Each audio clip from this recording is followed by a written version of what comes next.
So good morning guys. तो चलिए start करते हैं आज के यानी कि 28 सितंबर के इंपॉर्टेंट करंट अफेयर्स को। पहला प्रश्न महत्वपूर्ण है कि अभी हाल ही में किस राज्य की सोजत को जीआई टैग मिला है। तो आंसर होगा राजस्थान। तो ये सोजत मेहंदी राजस्थान के सोजत में उगाई जाने वाली मेहंदी की पत्तियों से निकलती है और इस तरह से ये राजस्थान का 16वां प्रोडक्ट है जिसे जीआई टैग मिला है। अच्छा, हल्दी से लिंक करके कुछ इंपॉर्टेंट क्वेश्चन मैं आपसे पूछने वाला हूं, जवाब देना। बताओ, इरोड़ की हल्दी को जीआई टैग मिला था, ये किस राज्य की है। इसके अलावा सांगली हल्दी को भी जीआई टैग मिला हुआ है, ये कहाँ की है। और एक है कंदमाल हल्दी, इसको भी जीआई टैग मिला हुआ है, ये कहाँ की है। कमेंट बॉक्स में टाइप करके बताओ, इनके आंसर मैं भी आपको बताऊंगा। अब देखो, यहाँ पे बात राजस्थान की, और राजस्थान कई बार मैं आपको बता चुका हूं, तो आज मैं आपको राजस्थान नहीं बता रहा, कुछ जीआई टैग के क्वेश्चंस लेते हैं। अगर मैं आपसे पूछूं शाही लीची, इसका संबंध किस राज्य से है जिसको जीआई टैग मिला था। आंसर होगा बिहार। बिहार की मधुबनी पेंटिंग भी याद रखना, बिहार का सिलाव खाजा भी याद रखना, और लीची से याद आएगा आपको तेजपुर लीची, ये असम की है। बाकी कतरनी चावल को जीआई टैग मिला था, ये मणिपुर का है। मणिपुर के काले चावल को भी अभी जीआई टैग मिला था। और मणिपुर के अभी एक आध प्रोडक्ट को जीआई टैग मिला था, क्या है उनके नाम, कमेंट बॉक्स में टाइप करके बताइए। बाकी सिरसी सुपारी को जीआई टैग मिला था, ये कर्नाटक की है। और सुपारी से याद आएगा आपका तिरूर सुपारी, ये केरल की है। केरल के तिरूर पान के पत्ते को भी जीआई टैग मिला था। केरल के रोबस्टा कॉफी को भी जीआई टैग मिला था। केरल के मयूर गुड़ को भी जीआई टैग मिला था। बाकी डिंडीगुल के ताले हो गए, कंडांगी साड़ियां हो गई, या पलानी पंचमेर्थम प्रसाद हो गया, ये सब है तमिलनाडु के। कड़कनाथ मुर्गा है मध्य प्रदेश का। झारखंड की सोहराई खोवर पेंटिंग को जीआई टैग मिला था।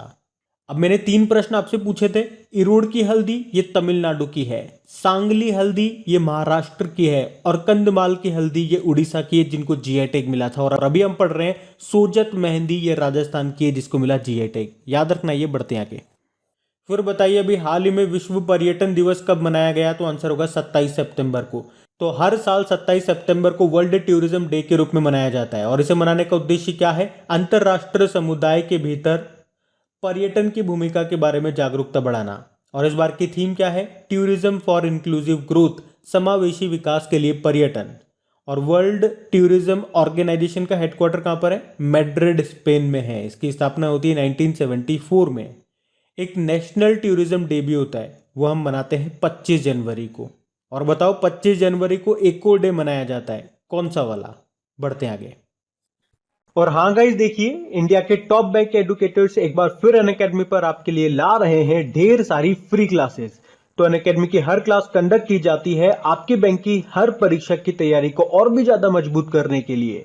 और ये सारी फ्री क्लासेस आपको मिलेंगी अनअकैडमी पर, जहां पर आप अपने फेवरेट टीचर के साथ अपने घर से अपने पर्सनल शेड्यूल के हिसाब से पढ़ सकते हैं। और अनअकैडमी की हर क्लास आप लाइव नहीं तो बाद में रिकॉर्डेड सेशन के द्वारा भी अटेंड कर सकते हैं। और अगर आप चाहें तो क्लास को डाउनलोड करके ऑफलाइन भी देख सकते हैं। और आप लाइव क्लास में आस्क अ डाउट फीचर के द्वारा टीचर से अपने डाउट भी क्लियर करवा सकते हैं। और आप लाइव क्विजेज और टेस्ट सेशन भी अटेंड कर सकते हैं, जहां पर आपको अपनी लाइव रैंकिंग भी देखने को मिलेगी। और अनअकैडमी पर टोटल 12 भाषाओं में क्लासेस कंडक्ट होती है, तो आप अपनी फेवरेट भाषा में क्लास अटेंड कर सकते हैं। आप अपने टीचर के साथ इंटरेक्ट कर सकते हैं, लाइव पोल में पार्ट ले सकते हैं, और ये सभी फीचर आपको मिलेंगे एक ही प्लेटफॉर्म पर, एक ही सब्सक्रिप्शन के साथ। तो आज ही सब्सक्राइब करें अनअकैडमी पर और इन सभी बेनिफिट्स का लाभ उठाइए। और हाँ देखिए, अगर आप मेरा कोड जो कि है क्रेक एग्जाम 10 यूज करते हैं तो आपको एडिशनल 10% का इंस्टेंट डिस्काउंट भी मिलता है। तो आपको इन सभी क्लासेस के जो लिंक हैं वो नीचे डिस्क्रिप्शन में मिल जाएंगे, तो वहां जाकर के आप इन सबका बेनिफिट उठा सकते हैं। अभी हम बढ़ते हैं आगे। अच्छा, फिर बताइए, अभी हाल ही में उत्तर भारत का सबसे बड़ा पामेटम का उद्घाटन कहां पे किया गया। तो आंसर होगा उत्तराखंड में। अच्छा, पामेटम मतलब क्या हो गया। पाम ट्री तो आपको पता है ना, ताड़ का पेड़। तो उसे जिस स्थान पे उगाया जाता है उसे कहा जाता है पामेटम। तो अभी उत्तराखंड के हल्द्वानी में, कहाँ पे, उत्तराखंड के हल्द्वानी में उत्तराखंड के पहले और उत्तर भारत के सबसे बड़े पामेटम का उद्घाटन किया गया। तो ये पामेटम 3 एकड़ से ज़्यादा के क्षेत्रफल में एरिया में फैला हुआ है, और यहाँ पे पाम की 100 प्रजातियां हैं, इनमें से कई विलुप्त होने की कगार पर है। और यहाँ पे उत्तराखंड में पाई जाने वाली स्थानीय प्रजाति भी है जिसे कहते हैं तालीक पाम। और इसकी खास बात क्या है, या ये पाम की एकमात्र ऐसी प्रजाति है जो 0 से नीचे टेम्परेचर पर भी जीवित रह सकती है। तो ये है उत्तराखंड का तो पहला और उत्तर भारत का सबसे बड़ा पामेटम उत्तराखंड के हल्द्वानी में। अब बात उत्तराखंड की है तो ये रहा मैप में उत्तराखंड। देखो 2 कैपिटल है, विंटर कैपिटल इसकी देहरादून है, समर कैपिटल बन गई है कौन सी, गैरसैंण। मुख्यमंत्री नए बन गए पुष्कर सिंह धामी, गवर्नर नए बन गए, क्या नाम है, गुरमीत सिंह। और चीफ जस्टिस भी नए हैं, राघवेंद्र सिंह चौहान नाम है। उसके अलावा याद रखना, अगर आपसे पूछा जाए भारत की सबसे बड़ी ओपन एयर फर्नरी कहाँ पे खुली है तो उत्तराखंड के रानीखेत में। उसके अलावा उत्तर भारत का पहला ऑर्किड संरक्षण केंद्र कहाँ पे खुला है तो उत्तराखंड के चमोली जिले में। और भारत का सबसे अधिक ऊंचाई वाला हर्बल गार्डन का उद्घाटन किया गया था भी उत्तराखंड में ही। भारत का पहला फॉरेस्ट हीलिंग सेंटर कहाँ पे खुला है, उत्तराखंड के रानीखेत में। और रानीखेत में तो डस्ट लेक 2 एक्सरसाइज भी हुआ था भारत और उज्बेकिस्तान के बीच में। फिर बताओ भारत का पहला क्रिप्टोगेमिक गार्डन कहाँ पे स्थापित किया गया, उत्तराखंड के देहरादून में। और भारत का पहला पॉलिनेटर पार्क कहाँ पे खोला गया तो आंसर होगा उत्तराखंड में। और भारत का पहला मोस्ट गार्डन भी विकसित किया गया कहाँ पे, उत्तराखंड के नैनीताल जिले में। और पूछा जाए कि भारत का पहला लाइकेन पार्क कहाँ पे बना है, उत्तराखंड के पिथौरागढ़ के मुनस्यारी में। बाकी अभी उत्तराखंड ने ही सेल्फी विद टेम्पल अभियान भी शुरू किया था। भूकंप अलर्ट एप्लीकेशन को लॉन्च करने वाला पहला राज्य भी बना उत्तराखंड। ये एप्लीकेशन को IIT रुड़की की मदद से बनाया गया। बेरोजगार युवाओं के लिए होप पोर्टल लॉन्च किया था। उत्तराखंड की पुलिस ने मिशन हौसला शुरू किया था। घरों की पहचान चेली का नाम योजना यहाँ पे शुरू हुई थी। वात्सल्य योजना शुरू हुई थी। और यहीं पे ही हरेला उत्सव मनाया जाता है, भितोली उत्सव मनाया जाता है और एक फूलदेई त्योहार मनाया जाता है। और उत्तराखंड में एक दिन की मुख्यमंत्री बनी थी सृष्टि गोस्वामी नाम है। अच्छा, मैंने अभी आपसे क्या कहा, हरेला उत्सव मनाया जाता है उत्तराखंड में, जबकि हरेली त्योहार मनाया जाता है छत्तीसगढ़ में। यहीं पे ही पंचवटी योजना शुरू हुई थी बुजुर्गों के लिए। पे आपको राजाजी टाइगर रिजर्व और जिम कॉर्बेट टाइगर रिजर्व मिलेगा। ये जो जिम कॉर्बेट नेशनल पार्क है ना, याद रखना भारत का सबसे पुराना नेशनल पार्क है। इसको पहले हेली नेशनल पार्क के नाम से जाना जाता था। यहीं पे आपको टिहरी डैम भी मिलेगा, भारत का सबसे ऊंचा डैम है ये, भागीरथी नदी पर है। तो ये सारे इंपॉर्टेंट क्वेश्चन एक साथ मैंने आपको बताया उत्तराखंड से रिलेटेड, इनको याद रखना। बढ़ते हैं आगे। फिर बताइए अभी हाल ही में किसने द बैटल ऑफ रेजोंग लो नाम की बुक लिखी है तो आंसर होगा कुलप्रीत यादव ने। तो पूर्वी नौसेना अधिकारी हैं ये कुलप्रीत यादव, और इन्होंने ये बुक लिखी और इस बुक में इन्होंने बताया कि भारतीय सेना ने 1962 में लद्दाख के रेजोंग ला दर्रे पर चीनी सैनिकों के हमले का जवाब कैसे दिया था। अब देखो यहाँ से एक और प्रश्न क्लियर हो गया। रेजोंग ला दर्रा ये कहाँ पर है, लद्दाख में है। इसी तरह से उमलिंग ला दर्रा ये भी आपका लद्दाख में ही है। बाकी doctor Prabhleen Singh shining youth India नाम की बुक लिखी। Subramanian Swamy human rights and terrorism in India नाम की बुक लिखी। और Dhaval Kulkarni Nathuram Godse the story of Gandhi assassination नाम की बुक लिखी थी। ये ध्यान रखना। बढ़ते आगे। फिर बताइए अभी हाल ही में ऑडिट ब्यूरो ऑफ सर्कुलेशन का प्रमुख किसे चुना गया तो आंसर होगा देवव्रत मुखर्जी को। तो अभी देवव्रत मुखर्जी को 2021-22 के लिए ऑडिट ब्यूरो ऑफ सर्कुलेशन का अध्यक्ष चुना गया है। इनके अलावा प्रताप जी पवार को उपाध्यक्ष चुना गया। ये जो ऑडिट ब्यूरो ऑफ सर्कुलेशन है ये गैर लाभकारी यानी कि नॉन प्रॉफिटेबल संचालन लेखा परीक्षा संगठन है। ये भारत में समाचार पत्रों और पत्रिकाओं के सहित प्रमुख प्रकाशनों के प्रसार को प्रमाणित और लेखा परीक्षण करता है। इसका हेडक्वार्टर आपको मुंबई में मिलेगा। इसकी स्थापना होती है 1948 में। बाकी VR चौधरी बड़ा इंपॉर्टेंट नाम है, भारतीय वायुसेना के नए प्रमुख बने हैं RK भदौरिया की जगह। बाकी सरदार इकबाल सिंह लालपुरा राष्ट्रीय अल्पसंख्यक आयोग के अध्यक्ष बने और JB Mahapatra CBDT central board of direct tax के अध्यक्ष बने हैं। बढ़ते आगे। फिर बताइए अभी हाल ही में T20 प्रारूप में 10,000 रन बनाने वाले पहले भारतीय बल्लेबाज कौन बन गए तो आंसर होगा विराट कोहली।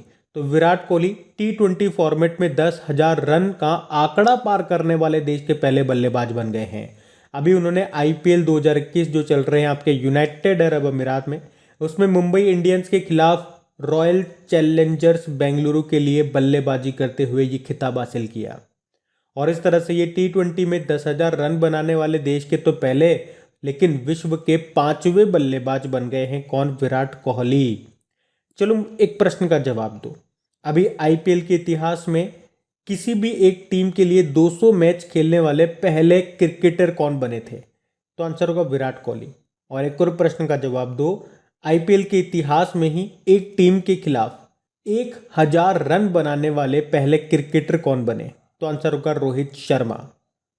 आईपीएल 2021 ये इसका 14th एडिशन है। वैसे तो भारत में होना था, ये हुए भी थे कुछ मैच भारत में, बाकी कोविड-19 के कारण नहीं हुए और अब ये यूनाइटेड अरब अमीरात में हो रहे हैं। बढ़ते हैं आगे। अब बताइए, अभी हाल ही में एनसीसी नेशनल कैडेट कॉर्प के नए डायरेक्टर जनरल कौन बन गए? तो आंसर होगा गुरबीर पाल सिंह। तो अभी लेफ्टिनेंट जनरल गुरबीर पाल सिंह को एनसीसी यानी कि नेशनल कैडेट कोर का 34वां डायरेक्टर जनरल बनाया गया है। ये नाम याद रखना। बाकी आइना राणा बॉर्डर रोड ऑर्गेनाइजेशन की पहली महिला अधिकारी बनी। Dhriti Banerjee zoological survey of India की पहली महिला निदेशक बनी। और रजनी कौल बीबीसी में हिंदी में समाचार बुलेटिन पढ़ने वाली पहली महिला थी ये, जिनका निधन हो गया अभी। और एनसीसी का मोटो क्या होता है? एकता और अनुशासन, जिसके 34वें डायरेक्टर जनरल बन गए गुरबीर पाल सिंह। बढ़ते आगे। अच्छा बताइए, अभी हाल ही में किस राज्य के खीरे को यानी कि क्यूकम्बर को जीआई टैग मिला है? तो आंसर होगा नागालैंड। तो अभी नागालैंड के मीठे खीरे यानी कि स्वीट क्यूकम्बर को जीआई टैग मिला है। खीरा ये पूर्वोत्तर क्षेत्र की सबसे महत्वपूर्ण फसलों में से एक है और नागालैंड का ये पहला कोई जीआई टैग नहीं है। इससे पहले भी नागालैंड के पेड़ टमाटर और प्रसिद्ध नागा राजा मिर्च को भी जीआई टैग मिल चुका है।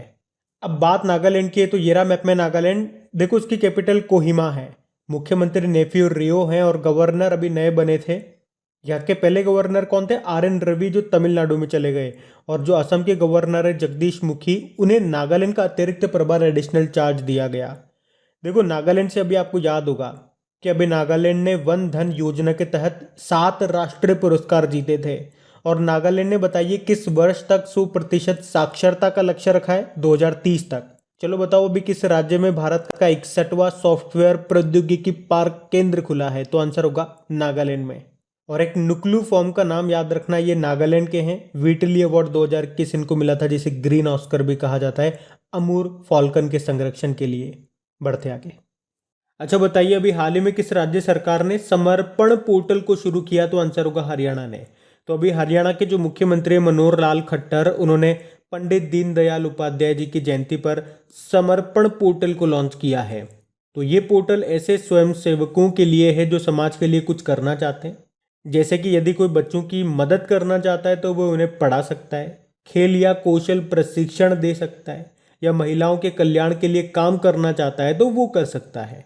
तो ये है समर्पण पोर्टल जिसको शुरू किया हरियाणा ने। तो ये रहा मैप में हरियाणा। देखो हरियाणा की कैपिटल चंडीगढ़ है, मुख्यमंत्री मनोहर लाल खट्टर हैं, लेकिन गवर्नर नए बन गए, बंडारू दत्तात्रेय। पहले यहाँ पे जो गवर्नर थे सत्यदेव नारायण आर्य थे, वो चले गए त्रिपुरा में। त्रिपुरा के थे रमेश बेस, वो चले गए झारखंड में। और आपको पता है खेलो इंडिया यूथ गेम्स का 4था संस्करण ये हरियाणा के पंचकुला में होगा, जिसका मैस्कॉट है धाकड़। उसके अलावा प्रधानमंत्री कुसुम योजना के तहत ऑफ ग्रिड सोलर पंपों की स्थापना में देश में पहले स्थान पर आए हरियाणा। हरियाणा ने ही हर हित स्टोर योजना शुरू करने की घोषणा की है। और देश का पहला ग्रीन एटीएम ये कहाँ पे लगाया गया?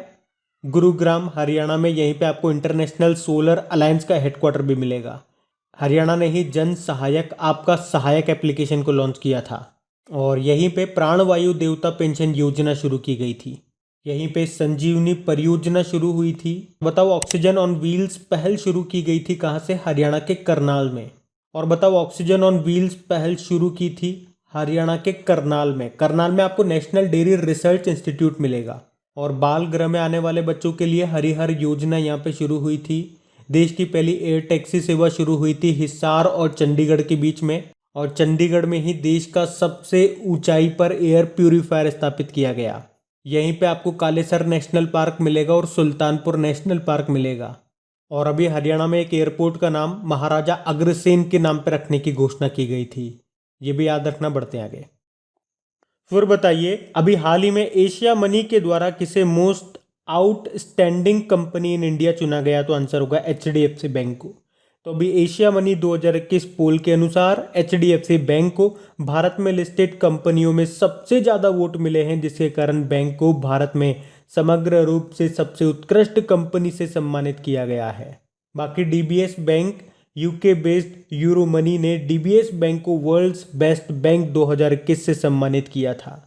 स्टेट बैंक ऑफ इंडिया अभी इसने सिम बाइंडिंग फीचर लॉन्च किया था। Arogyam health care business loan launch किया था और RBI ने रिटेल डायरेक्ट योजना शुरू की थी। अब यहाँ पे बात हो रही है HDFC बैंक की, तो इसके बारे में जान लो। जैसे कि इसकी स्थापना होती 1994 में, हेडक्वार्टर मुंबई।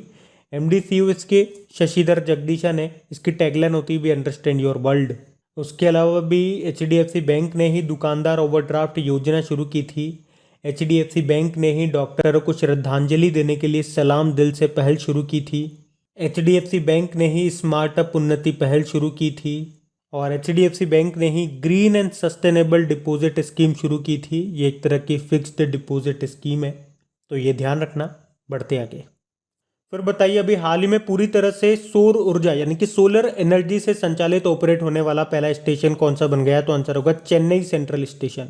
तो पुराची Thalaivar doctor MG Ramachandran central, या इसे आप कह दीजिए चेन्नई रेलवे स्टेशन, जो पूरी तरह से सोलर एनर्जी से ऑपरेट होने वाला पहला भारतीय रेलवे स्टेशन बन गया है।